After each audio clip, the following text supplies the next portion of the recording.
अभी हम लोग जो निकाल रहे थे कि गिनती की होती थी 1 2 उसका लासा निकालते थे। अब यहाँ पर भिन्न की है, भिन्न की है, ठीक है। 2/3 एक भिन्न है, 4/9 एक भिन्न है, 5/6 एक भिन्न है, 7/12 एक भिन्न है। इनका लासा निकालना है। अब समझो बहुत ध्यान से, भूल जाता है ये, जहन से उतर जाएगा, इसलिए बहुत ध्यान से याद रखना है। हमें क्या निकालना है यहाँ पर? लासा। लासा निकालना है, यानी कि लासा का ब्याह है। ब्याह किसका है? लासा का ब्याह है।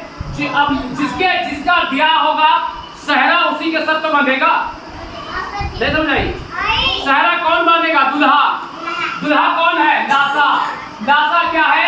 दूल्हा। दूल्हा लासा है, उसी के सर पे सहरा बंधेगा। सहरा कहाँ बनता है? खोपड़ी पे। तो हम लासा किसका निकालेंगे? 2 4 5 7 का। 2 4 5 7 का लासा निकालेंगे और 3 9 6 12 का मासा निकालेंगे। ध्यान रखना, लासा निकालना है तो सहरा बंधेगा लासा के, यानी ऊपर वाले का अंश का लासा निकालेंगे और हर का मासा निकालेंगे। समझ आया? अगर यहाँ 1 मिनट, अगर यहाँ मासा हमको निकालना होता तब क्या होता? तब शादी किसकी होती? मासा की। सहरा किसके सर बनता? तो हम 2 4 5 7 का क्या निकालते?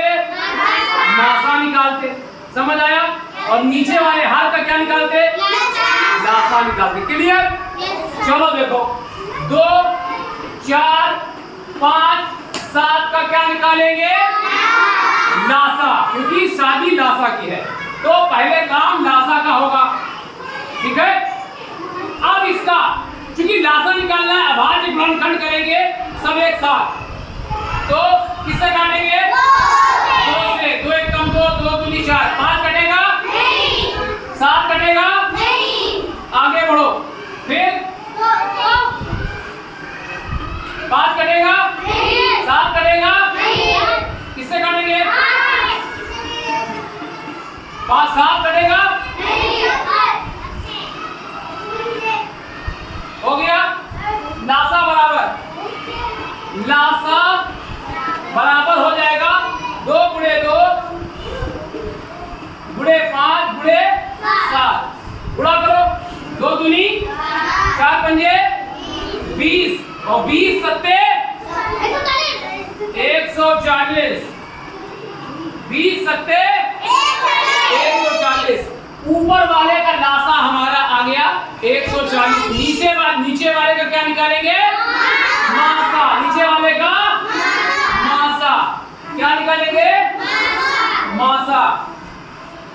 तो अब इसका 3 का मासा सब। अच्छा, मासा में अलग अलग निकालते हैं ना। 9 का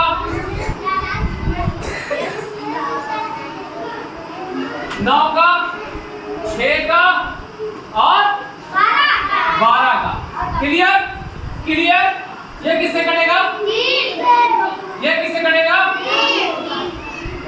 ये किससे कटेगा? ये किससे कटेगा? अच्छा एक बात बताओ, हम 6 को 6 से काट सकते थे। हम यहाँ 6 से भी तो काट सकते थे। 6 कम 6 जल्दी हो जाता, काहे नहीं काटे? नहीं, यहाँ पे कह रहे 1 मिनट। चलो यहाँ पे देख लो, हम डायरेक्ट 9 से काटते हैं। 9 1 कम 9, काम खत्म। 9 से काहे नहीं काटे? जल्दी बताओ, 9 से काहे नहीं काटे? सोचो, 9 से काहे नहीं काटे?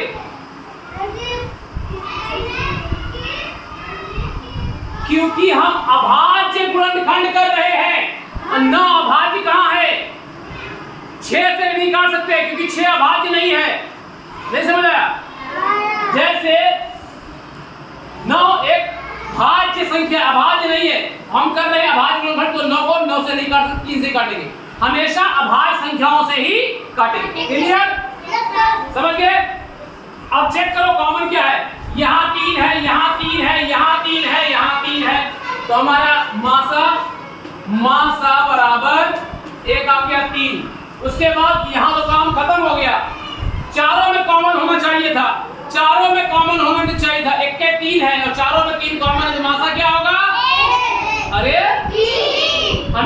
मिला है ना 3 चारों में, नहीं समझ आया? यहाँ 3 है, यहाँ 3 है, यहाँ 3 है, यहाँ 3 है, तो मासा 3 हुआ, क्योंकि चारों में हमें क्या मिले, जो चारों में मिलता है वो कॉमन होता है, वो होता है हमारा मासा। तो हमें चारों में क्या मिला? 3। मासा क्या हुआ? 3।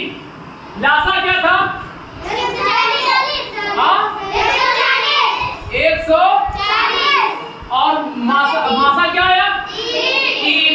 उत्तर क्या हो गया? 140 बटे 3। 140 बटे 3। ऊपर का लासा निकाल के नीचे से मासा निकाल के भाग करेंगे, हमारा उत्तर आ गया 140 बटे 3। 140 बटे 3। समझ आया? जिसको समझ नहीं आया